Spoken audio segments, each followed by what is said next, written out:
Garment যখন measure করি আমরা, মেজার করার জন্য তোমার প্রথম কন্ডিশন হচ্ছে সাফিসিয়েন্ট লাইট থাকতে হবে, তোমার এমন একটা টেবিল থাকতে হবে যে টেবিলে এই গার্মেন্টসটা কোনোভাবেই নিচের দিকে ঝুলে পড়লে তো মেজার করা যাবে না, বুঝতেই পারো।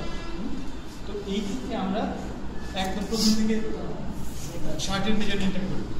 বলো এটা শোল্ডারের মাপটা হচ্ছে যে এইটাকে আমরা বলি শোল্ডার। জামা পরলে এখানে যে পার্টটা আমাদের পড়বে এই মেজারমেন্টটা হচ্ছে শোল্ডার। এই সেলাইয়ের শেষ মাথা এবং এই সেলাইটা যেখান থেকে শুরু হবে। আমরা যদি এই গার্মেন্টসের ক্ষেত্রে ধরি তাহলে এখান থেকে এটা হলো ইঞ্চিতে, আমরা যদি সেন্টিমিটারে মাপি তাহলে এখান থেকে এটা সেন্টিমিটার। শোল্ডারের মাপ বুঝতে পারছো? আমরা সচরাচর সেন্টিমিটারই নেব। সেন্টিমিটারে নাও। হ্যাঁ,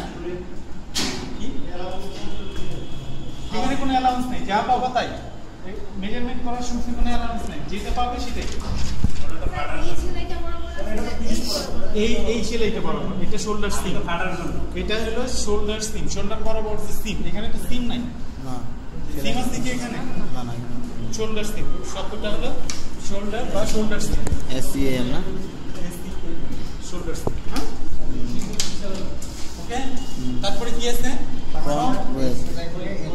হ্যাঁ, এই সেলাই থেকে এই পর্যন্ত, ঠিক আছে। এরপরে হচ্ছে ফ্রন্ট ব্রেড। ফ্রন্ট ব্রেডের নিয়ম হচ্ছে এই দুইটা ভাঁজ করবে, এই দুইটা ভাঁজ করলে যে বরাবর ভাঁজটা পড়বে সেই বরাবর এইখান থেকে ঠিক উল্টা পাশ বরাবর এটাকে ফ্ল্যাট করে ধরতে হবে।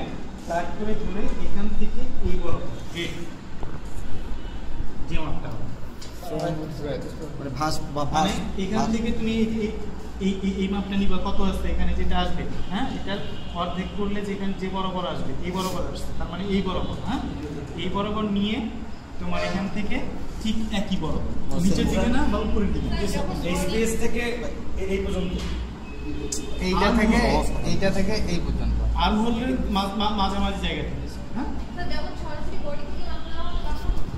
বডি থেকে মাপ নেওয়া হলে তোমার এই সেলাই থেকে এই সেলাই যেটা আছে এই সেলাই মাঝামাঝি জায়গা থেকে এই বরাবর মাপ হবে। তাহলে স্যার এখন সেলাই করছে এইটা থেকে এই পর্যন্ত, এটাকে এই মাপটাকে বলি আর্ম হোল, আর্ম হোলের মাঝামাঝি থেকে মাপ। এটা হলো ফ্রন্ট ব্রেড।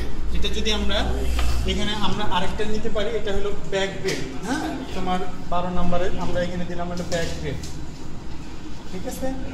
ব্যাক ব্রেডের ক্ষেত্রেও তোমার একই জিনিস হবে, উল্টা পাশে। এটা কি আর্ম হোল বলে স্যার? হ্যাঁ, আর্ম হোল। কিন্তু আমরা দেখলাম ফ্রন্ট ব্রেড হচ্ছে কি এইটা, আর্ম হোল হলো এইটা, আর্ম হোলের বরাবর অর্ধেক আসবে। হ্যাঁ, আর্ম হোলটা তাহলে লেখা রাখা, ফ্রন্ট ব্রেড এটা না পুরোটা, আর্ম হোল তো লিখছো এখানে, এই যে আর্ম হোল আছে। হ্যাঁ, তোমার এটা হচ্ছে ব্যাক ব্রেড, একই মাপ উল্টা ঠিক উল্টা। জি sir, back breadth arm hole আসেনি, আর্ম হোল আসেনি। তারপরে কি আছে? Half chest. হাফ চেস্ট হচ্ছে কি আমরা টি-শার্টের ক্ষেত্রে মেপেছিলাম। হ্যাঁ, এখান থেকে 1 ইঞ্চি বা 2 সেন্টিমিটার নিচে, এখান থেকে 1 ইঞ্চি বা 2 সেন্টিমিটার নিচে যে মাপটা হবে। এই ক্ষেত্রে আমাদের এখানে যেহেতু খোলা যাচ্ছে, এটাকে এমনভাবে রাখতে হবে যাতে এটা এরকম না হয়ে যায়, এটা ফ্ল্যাট অবস্থায়।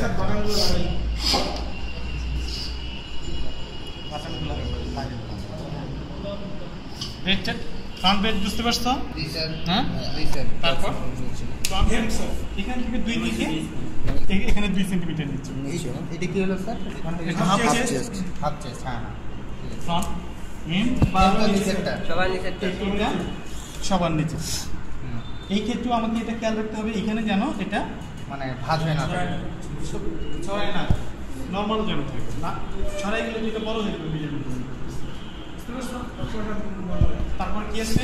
তারপর front length, highest point of shoulder. Highest point of shoulder হচ্ছে কি আমার এখানে এইটা। হ্যাঁ, এইখান থেকে ফ্রন্ট লেন মাপ, একদম যেটা সর্বোচ্চ পয়েন্ট থেকে সর্বনিম্ন পয়েন্ট। স্যার এই জায়গায় কোনো রিকোয়ারমেন্ট দেওয়া থাকলে কোন সাথে দেওয়া ছিল 40 হাফ চে, ওটা তো ছিল হাফ। ওটাই আছে, ওইখানে যাচ্ছে, এখানে যাচ্ছে। হ্যাঁ, ঠিক আছে। তারপরে স্লিভ লেন্থ আমরা যখন মাপবো, স্লিভ লেন্থের মাপার সময় 3টা, স্লিভ লেন্থ, স্লিভ উইডথ এবং আর্ম হোল, এই 3টা মাপ একবার মিলে। এটা হলো স্লিভ লেন্থ। আমরা এখান থেকে এটা হলো স্লিপ লেন্থ। হ্যাঁ, এটা এই পর্যন্ত না এই সেলাই না পর্যন্ত? পুরোটা শেষ মাথা 26। হ্যাঁ, sleeve length. Sleeve length. Sleeve opening হচ্ছে কি এখান থেকে এইটা।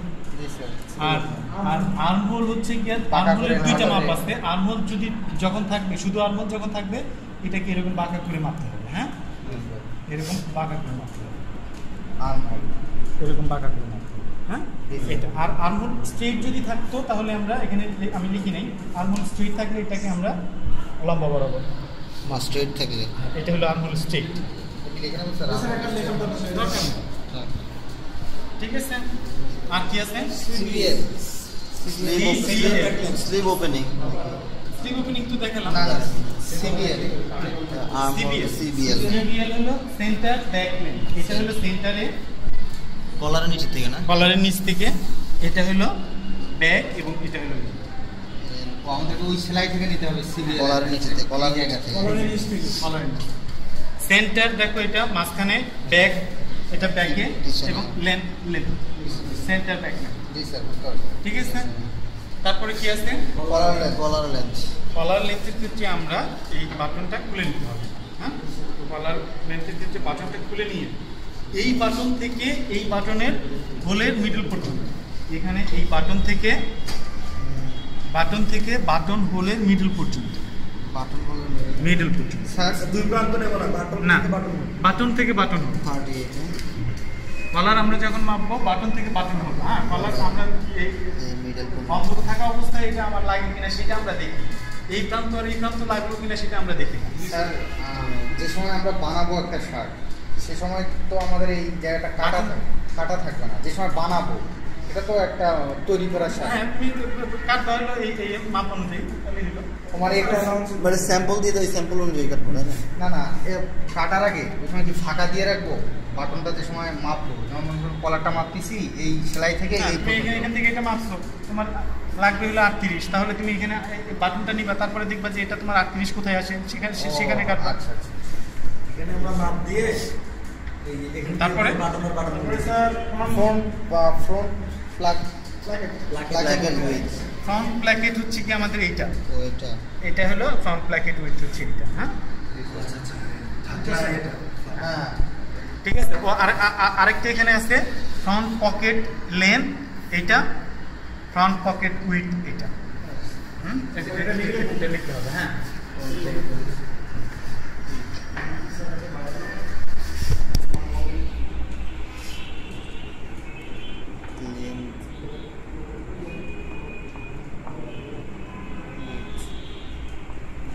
তোমাদের প্রশ্ন হতে পারে যে কোনটা লেন কোনটা উইথ, যেটা বড় সেটা লেন, যেটা ছোট সেটা উইথ। ব্যাক ব্রেড কোনটা? ব্যাক ব্রেড তুই যে আমরা প্রথমে মাপলাম, হ্যাঁ। ফ্রন্ট ব্রেডের উল্টা পাশে। ঠিক আছে। কোনটা স্যার